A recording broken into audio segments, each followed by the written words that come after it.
ଜୟଗୁରୁ ଯୋଗ ସାଧନ ଆଶ୍ରୟ ଲାଭ। ସେଦିନ ସନ୍ଧ୍ୟା ସମୟରେ ନାନା ଆଲୋଚନା ପରେ ଯଜ୍ଞେଶ୍ୱର ବାବୁ ନିଗମାନନ୍ଦଙ୍କର ଅଭିପ୍ରାୟ ଜାଣିପାରି ନିଜ ଆଶ୍ରୟରେ ରଖି ତାଙ୍କୁ ସାଧନାରେ ସାହାଯ୍ୟ ଦେବାକୁ ଓ ସାଧନାମୂଳକ ସମସ୍ତ କଥା ଗୋପନ ରଖି ସମସ୍ତ ବ୍ୟୟଭାର ବହନ କରିବାକୁ ବିଶେଷ ଆଗ୍ରହ ପ୍ରକାଶ କଲେ। ନିଗମାନନ୍ଦ କାମାକ୍ଷା ନ ଯାଇ ଏଇଠାରେ ରହିଲେ। କିଛିଦିନ ପରେ ଯଜ୍ଞେଶ୍ୱର ବାବୁ ତାଙ୍କ ଉଦ୍ୟାନ ମଧ୍ୟରେ ଗୋଟିଏ ଛୋଟ ଚାଳ ଘର ତିଆରି କରିଦେବାରୁ ନିଗମାନନ୍ଦ ଏହି ଘରେ ରହି ସାଧନା ଆରମ୍ଭ କଲେ। ପୁଣି ସାଧନା ଆରମ୍ଭ। ଯୋଗୀଶ୍ୱର ସୁମେର ଦାସଙ୍କର ଆଦେଶ ଥିଲା ଯେ ଷଟ୍ ସାଧନାର ପ୍ରତ୍ୟେକଟିକୁ 2 ମାସ ପର୍ଯ୍ୟନ୍ତ ଅଭ୍ୟାସ କରି ଛାଡ଼ିଦେବାକୁ ହେବ। ନିଗମାନନ୍ଦଙ୍କର ଷଟ୍ ସାଧନାର ଆଉ 3 ମାସ ବାକି ଥିଲା। ଏହି ସ୍ଥାନରେ ସେ ତାହା ପୂର୍ଣ୍ଣ କଲେ। ଷଟ୍ ସାଧନାର ଉଦ୍ଦେଶ୍ୟ। ଦେହକୁ ଯୋଗ ସାଧନାର ଉପଯୋଗୀ କରିବାକୁ ହେଲେ ପ୍ରଥମେ ଦେହ ଯେପରି ସାଧନାର କ୍ଲେଶ ସହ୍ୟ କରିପାରିବ ଓ ବାୟୁ ଧାରଣ କରି ପାରିବ ସେଥିପାଇଁ ଷଟ୍ ସାଧନା ଆବଶ୍ୟକ। ଷଟ୍ ସାଧନା ଦ୍ୱାରା ଶରୀର ରସ ଓ ଶ୍ଳେଷଶୂନ୍ୟ ହୋଇ ଯୋଗର ଦ୍ୱିତୀୟ ସ୍ତରର ସାଧନା ପାଇଁ ଉପଯୋଗୀ ହୁଏ।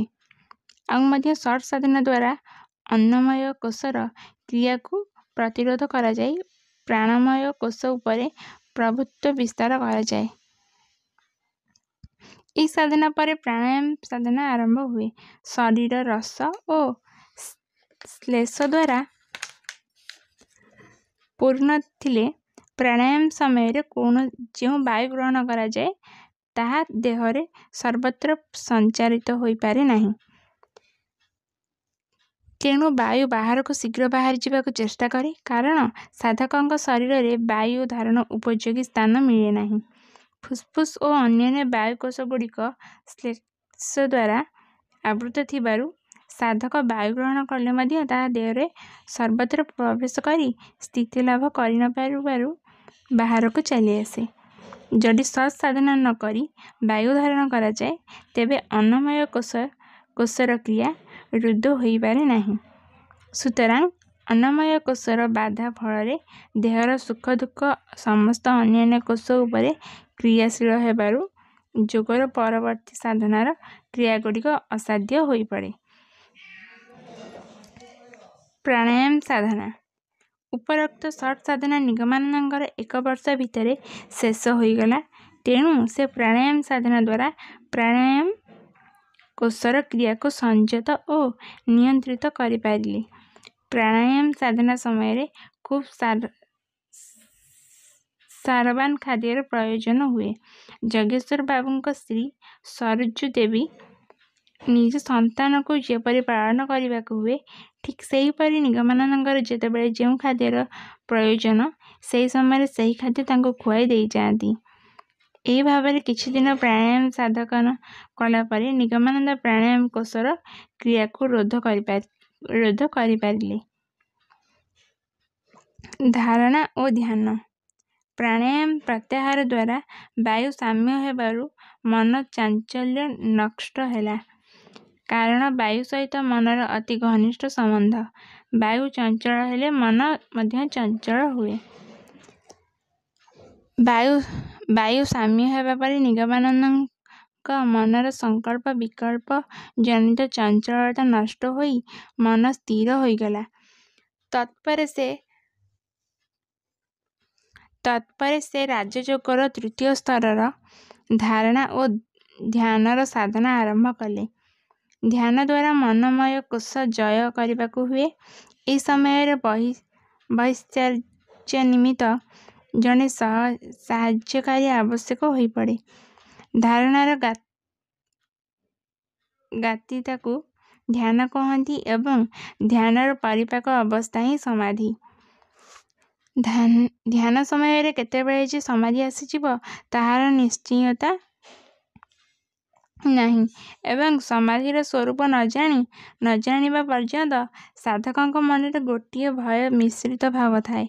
ବିଶେଷତଃ ଗୁରୁ ନିକଟରେ ନଥିଲେ ଏହି ଭୟ ହୁଏ ଯେ ଯଦି ସମାଧି ନ ଭାଙ୍ଗେ ତେବେ କ'ଣ କରାଯିବ।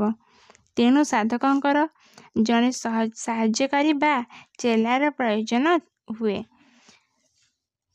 ଜଗେଶ୍ୱର ବାବୁଙ୍କ ସ୍ତ୍ରୀ ସରୋଜ ଦେବୀଙ୍କ ନିଗମାନନ୍ଦଙ୍କର ଚେଲା କାର୍ଯ୍ୟରେ ନିଯୁକ୍ତ ହେଲେ।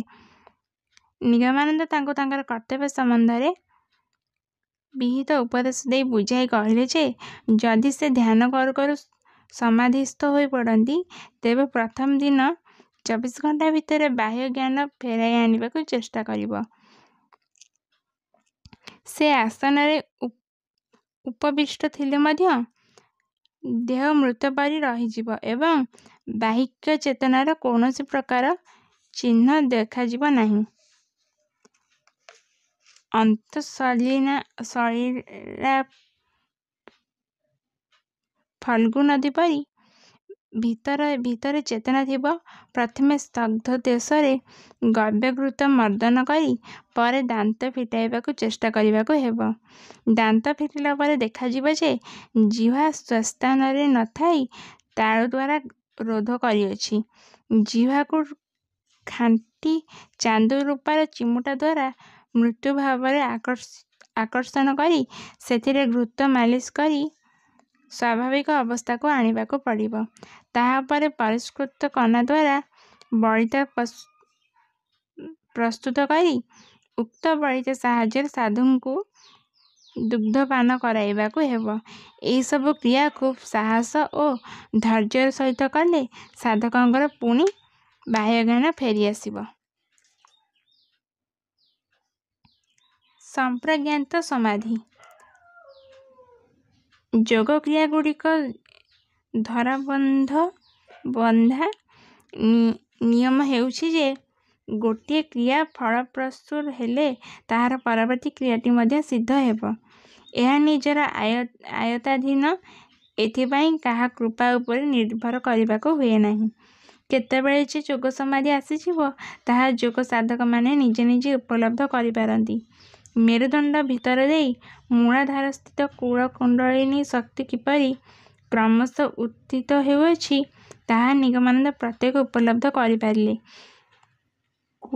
କୁଣ୍ଡଳିନୀର ଊର୍ଦ୍ଧ୍ୱଗମନ ଓ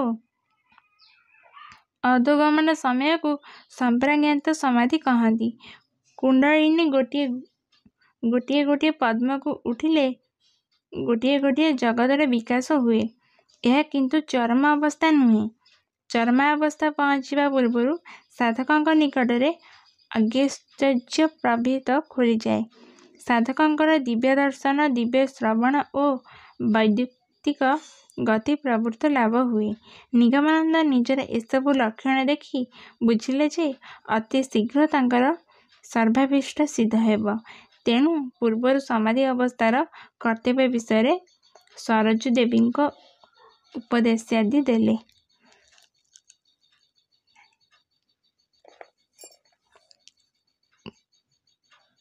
ତ୍ରିକୁଟ ସ୍ଥାନ ଆତ୍ମଶକ୍ତି ଉପରେ ନିର୍ଭର କରି ଯୋଗୀମାନେ ତ୍ରିକୁଟ ସ୍ଥାନ ପର୍ଯ୍ୟନ୍ତ ବାୟୁ ସାହାଯ୍ୟରେ ଗମନ କରିପାରନ୍ତି। କିନ୍ତୁ ଏହି ତ୍ରିକୁଟ ସ୍ଥାନରେ ଉପନୀତ ହେଲାକ୍ଷଣି ଗୁରୁଙ୍କର ସାହାଯ୍ୟ ପ୍ରୟୋଜନ ହୁଏ। ନିଗମାନନ୍ଦ ସମ୍ପ୍ରଜ୍ଞାତ ସମାଧି ଦ୍ୱାରା କ୍ରମେ ବିଜ୍ଞାନମୟ କୋଶକୁ ଅତିକ୍ରୟ କଲେ ଏବଂ ଏହି କୋଶର କ୍ରିୟାକୁ ରୋଧ କରି ଆନନ୍ଦମୟ କୋଶର ତ୍ୱରଣ ଦ୍ୱାରା ଉପନୀତ ହେଲେ। ଜୟ ଗୁରୁ।